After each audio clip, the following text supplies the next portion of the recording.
இன்று காலை 6:45 அளவில் இந்த விபத்து சம்பவித்துள்ளது.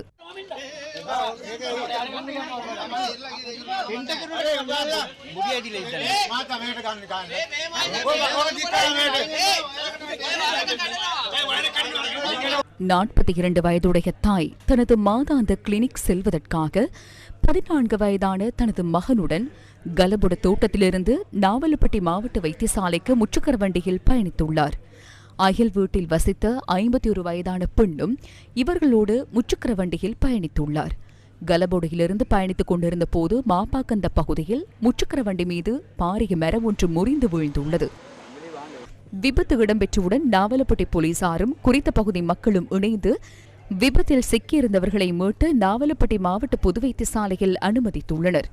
எனினும் சிகிச்சை பலனின்றி 14 வயதுடைய சிறுவனும் 42 வயதுடைய தாயும் 51 வயதுடைய பெண்ணும் உயிரிழந்தனர். மகளும் போனாங்க ஆஸ்பத்திரிக்கு கிளினிக்கு போயிட்டு கொஞ்ச நாள் படித்து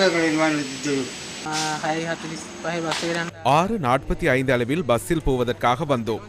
2 பஸ்களும் இருக்கவில்லை. பின்னர் கலகுட பஸ் வந்தது. அப்போது விபத்துக்குள்ளான முச்சக்கர வண்டி ஓரமாக நிறுத்தப்பட்டது. 2-3 நொடிகள் கூட செல்லவில்லை. முச்சக்கர வண்டி மீது மரம் விழுந்தது. முச்சக்கர வண்டி சாரதி எழுந்து வெளியில் வந்தார். அவரை நான் அங்கு அமர வைத்தேன். முச்சக்கர வண்டியில் வேறு யாரும் இருக்கின்றார்களா என்று நான் கேட்டேன். ஆம், உள்ளே சிலர் உள்ளதாக தெரிவித்தார். அவரின் கால் மாத்திரமே தெரிந்தது. மற்ற பக்கம் இருந்தவர் மீது மரம் முறிந்து வீழ்ந்திருந்தது போன்றுதான் காணப்பட்டது. முயற்சித்தும் அவரை மீட்க முடியவில்லை. இந்த மரம் 1 வருடமாக இவ்வாறே இருந்தது. கடிதம் கொடுத்தோம், இதை அகற்றுமாறு கூறினோம். கடந்த வாரம் இடம்பெற்ற அனர்த்த முகாமைத்துவ கூட்டத்திலும் இந்த மரம் முறிந்து விழும் என தெரிவித்தனர். 6 மாதங்களாக இந்த மரம் சரிந்து இருந்தது. விபத்தில் படுகாயமடைந்த முச்சக்கர வண்டி சாரதி நாவலப்பட்டி மாவட்ட வைத்தியசாலையில் சிகிச்சை பெற்று வருவதாகவும் போலீசார் தெரிவித்தனர். விபத்து தொடர்பில் நாவலப்பட்டி போலீசார் மேலதிக விசாரணைகளை முன்னெடுத்துள்ளனர்.